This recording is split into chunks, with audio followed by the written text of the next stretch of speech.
So the question is, how does one create, build, and protect and multiply your wealth in a global interconnected economy where change is happening rapidly and constantly, and financial markets are rigged to benefit financial institutions and enrich corporate insiders? I've made it my mission to uncover how you can create, protect, and multiply your wealth in any economy, and have interviewed the top investors and wealth experts for over 3 years. I share what I've learned from them and continue to learn on my journey. I'm MC Laubscher, and this is Cashflow Investing Secrets.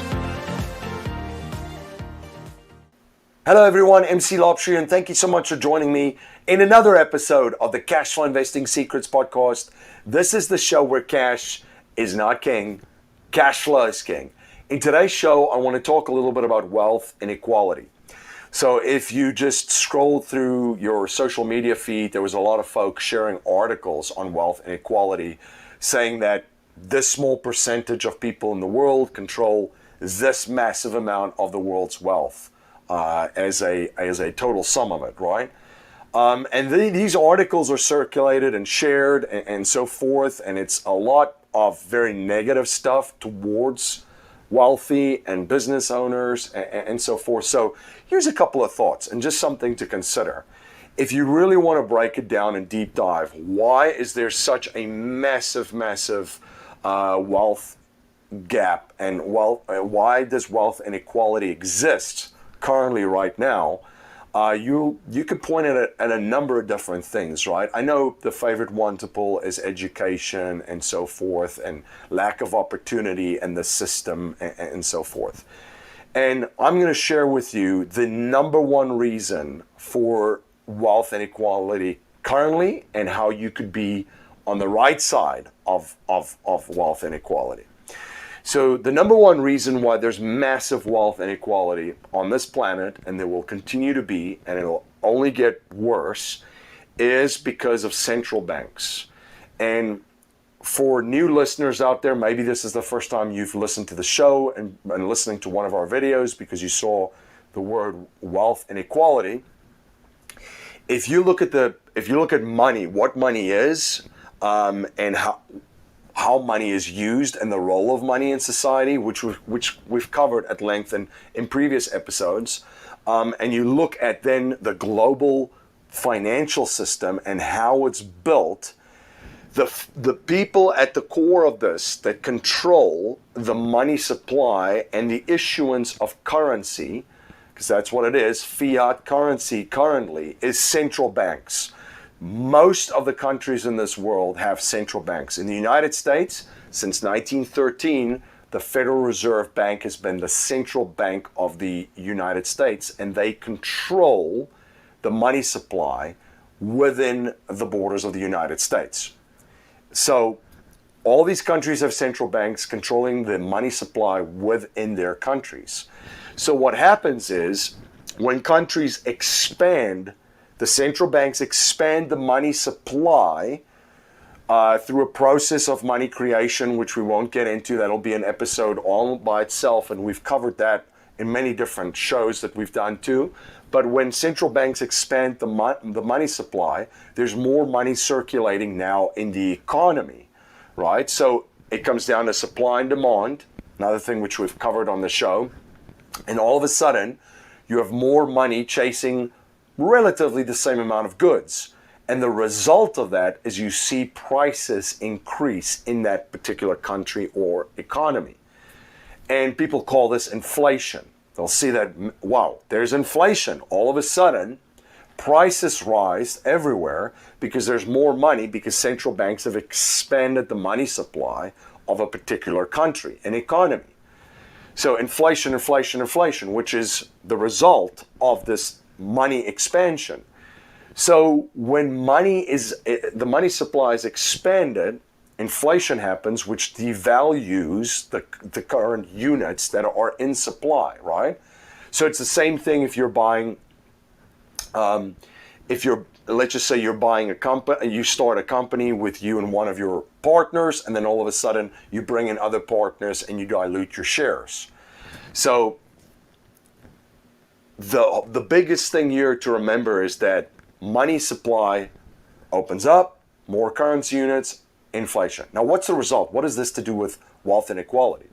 Well, the people that understand the power of the entire system can position themselves to experience asset inflation, which means asset prices go up. So very wealthy people and folks becoming wealthy position themselves to benefit from inflation by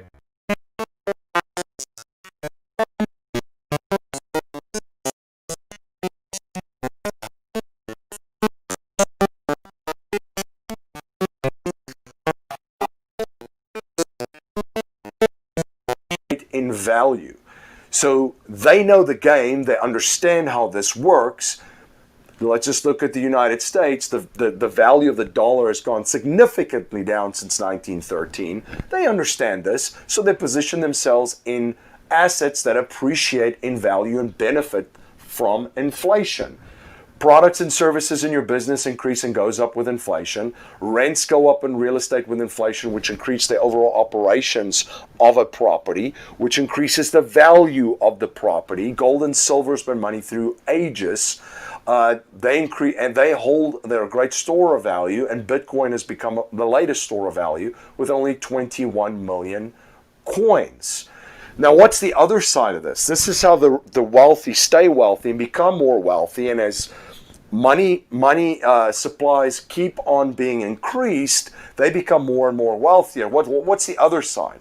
Well, the other side is the majority of the population are exposed to price inflation. So things that the average person need to survive, like food, clothing, shelter, a place to rent, all of these things increase in cost. And because they don't have assets, so they're not necessarily invested or positioned in all of these hard assets like the wealthy is positioned in. They're actually now on the other side of this equation. So it becomes harder for them to survive, and they're actually losing whatever they have and whatever little savings they have, especially if it's in cash. They're moving to the other side of the spectrum, and the wealthy keeps getting wealthier. And unfortunately, the side that experiences price inflation from this expansion of money in a particular country and a particular economy, those folks get hit really, really hard. And this is how the global financial system is set up. We've spoken about on the show before that money is a game, and you have to understand the rules and then position yourself to benefit and play the game as best as you can. So that's just one way. So inflation is one way. Taxes is another way. Huge tax benefits for producers and creators, folks that start businesses, invest in real estate to provide housing for other people, and so forth. So there's huge tax incentives in this whole structure, which benefits folks that are positioned in hard assets and punishes folks that are just, let's just say, working, right? Not a business owner. So that's another way that the system is basically structured. And then, of course, we've got inflation, we've got taxes, and then, we've got all of the other things that are involved with daily living. A lot of costs, a lot of debt.